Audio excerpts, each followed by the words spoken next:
Hello and welcome to Disconnect. I'm back and I've recently had a holiday in Spain and it was awesome. Absolutely awesome. Had such a great time. And I just wanted to talk to you about something I learned. You see, before I went on holiday, I had a photo shoot with a photographer and I mentioned I had dyspraxia, and she mentioned that back in her home in Spain, they have really good care for young people who are neurodiverse from the time they are children. Let's talk about it.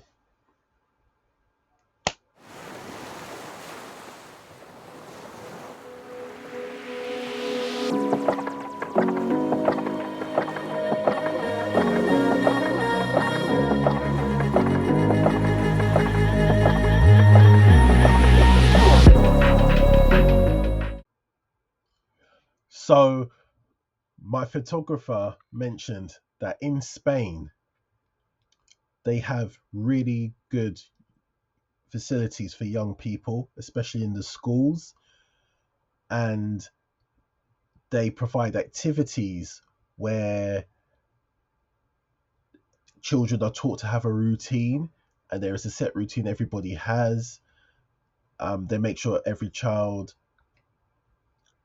has adequate activities to do and that they're fully engaged, and they're able to learn about each child, what keeps them stimulated and focused on tasks and so forth, and they keep doing the same routine over and over again, and it's really good.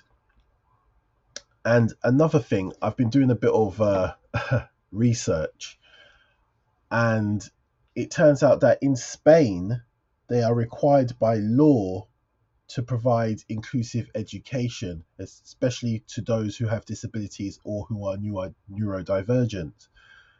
I thought that's awesome. They are required by law to do it. Now, yes, we have laws like the Discrimination Acts and so forth and so forth and so forth. But there doesn't seem to be that urgency to make sure that every child is not left behind. And there's a growing concern about more and more children getting excluded in schools. There are doctors reluctant to carry out a diagnosis, not just for children, adults too, because let's face it, many of us find out later in our years about whether or not we've got dyspraxia. And one of the barriers is our own GP, who's supposed to be looking out for us. And, you know,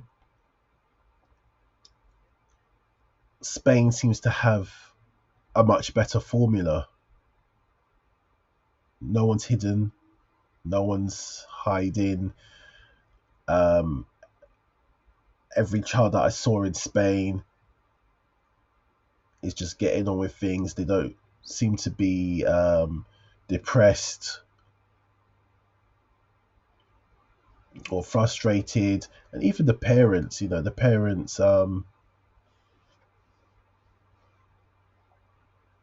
well, I can't describe it, but everybody's just getting on with things, but you don't sense that there's some sort of issue or frustration going on in the household or anywhere.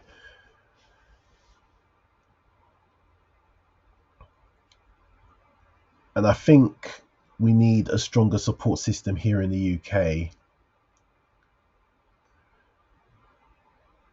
I think that there's already an issue where journalists are constantly talking about people are being overdiagnosed, especially when it pertains to things like ADHD and autism.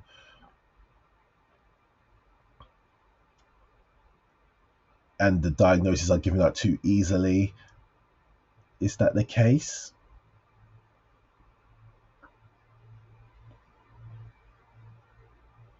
It's hard to prove. At the moment, I'm just seeing opinion pieces about it being brought up in the press.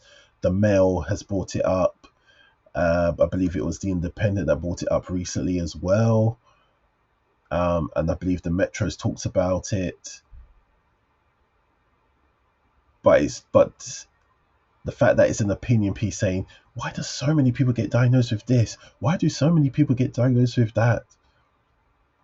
Maybe it's more common than you think. And they're also trying to hush what they call armchair diagnosis, where someone may say show signs of ADHD or something, and they may say, you might have this.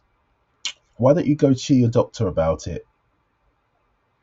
I don't see anything wrong with that. I mean, you could take the advice or leave it, but you don't have to get upset about it. Just take it into consideration. If you do continue to struggle with it and it's consistent, then maybe you should get it looked at and maybe put your mind at rest.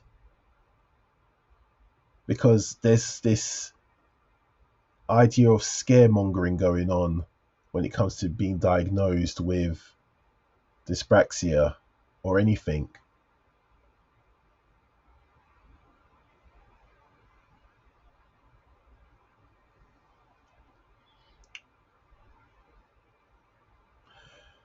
Anyway, please leave a like and a comment below. Tell me what you think about the care system in the UK in regards to those who have dyspraxia, whether it's for a young child or a grown adult. Do you think it's adequate at the moment as it is? People are having their benefits taken away. It's hard enough to claim PIP. It's an invisible disability, and so many of us fail to claim benefits and have to then go to a panel just to prove that we're neurodivergent. I hear these stories all the time. So yeah, I'd like to hear from you. Leave a comment and a like. I will update you on the podcast. It is coming. I do apologize. Certain things have to be put in place for a podcast to work.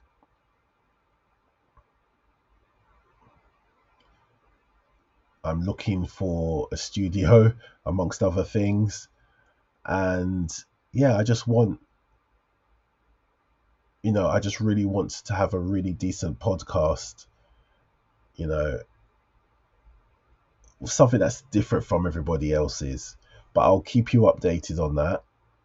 Keep an eye on the community section of this channel, and also keep an eye on my social media. All the links are in the description. And I will see you in the next one. Bye-bye.